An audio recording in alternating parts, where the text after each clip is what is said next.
రీసెంట్గా Indian navy project Sagar బంధులో భాగంగా INS గరియల్ని deploy చేసుకుంది in order to provide humanitarian assistant for cyclone affected regions of Sri Lanka. INS gharial అనేది mugger క్లాస్కి సంబంధించిన amphibious warfare vessel.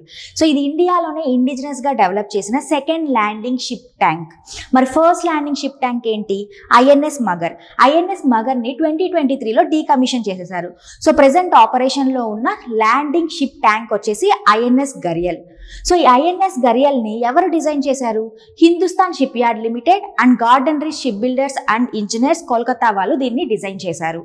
So it is also the part of eastern fleet under eastern naval command. So దీని యొక్క key features చూసుకున్నట్లయితే ఇది 2 హెలికాప్టర్స్ని carry చేసే capability ఉంటుంది. One is on hangers and another one is on deck. దీంతో పాటు 10 విజయాంతర ట్యాంక్స్ని and 4 LCAs landing craft అజాల్స్ని ఇది carry చేయగలదు. And it is also armed with guns and rocket launchers.